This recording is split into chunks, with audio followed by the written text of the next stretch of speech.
அனைத்து அன்பு உள்ளங்களுக்கும் வணக்கம்.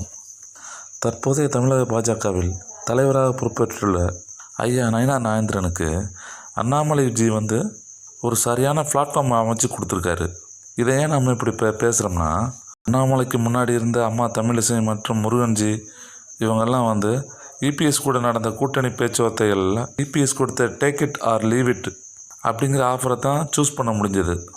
அம்மா தமிழிசை மேடத்திற்கு டென்ஷனே கூட கொடுக்க முடியல. கொடுக்காம தூத்துக்குடிக்கு தள்ளி விட்டாங்க.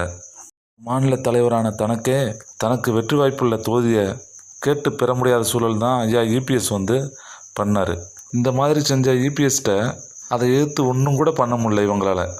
இது போன்ற சூழலில் பொறுப்பேற்ற அண்ணாமலைஜி இபிஎஸ் தன்னை கலட்டி விட்டதை புரிஞ்சுக்கிட்ட அண்ணாமலைஜி பாஜகவை தனித்து ஒரு கூட்டணி அமைத்து போட்டியிட வச்சு அந்த கூட்டணியும் இரட்டை இலக்க சதவீத வாக்குகளை பெறுறதுக்கு ஒரு தூண்டுகோலாக பயன்படுத்தினார் அண்ணாமலை.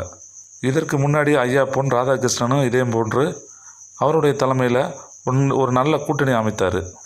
இப்படி அண்ணாமலை ஒரு நல்ல வழி அமைச்சு கொடுத்துருக்காரு தமிழக பாஜகவுக்கு. இந்த சூழலில் பொறுப்பேற்றுள்ள அண்ணன் நயினா நாகேந்திரன் அவர்கள் தனது கட்சியோட வாக்கு சதவீதத்திற்கு ஏற்ற சீட்டுகளை இபிஎஸ் கிட்ட இருந்து கேட்டு பெறுறதில் கண்டிப்பாக கரவரோடு இருப்பார்னு நாங்கள்லாம் நம்புகிறோம். அப்படி அவர் சரியாக செயல்பட்டார்னா மட்டும்தான் அண்ணாமலை எப்படி தொண்டர்களின் தலைவராக உயர்ந்து நிற்கிறாரோ அதே போன்று ஐயாவுக்கும் தொண்டர்கள் மத்தியில் ஒரு நன்கு செயல்பாடுகள் புரியும். அது மட்டும் இல்லாமல் அவர் மேலே ஒரு நல்ல இமேஜும் ஏற்படும் தொண்டர்களுக்கு.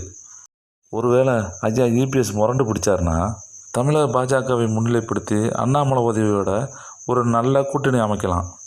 ஏன்னா இந்த கூட்டணி பல இடங்களில் அஇஅதிமுகவை 3வது 4வது இடத்துக்கு தள்ளியிருக்கு.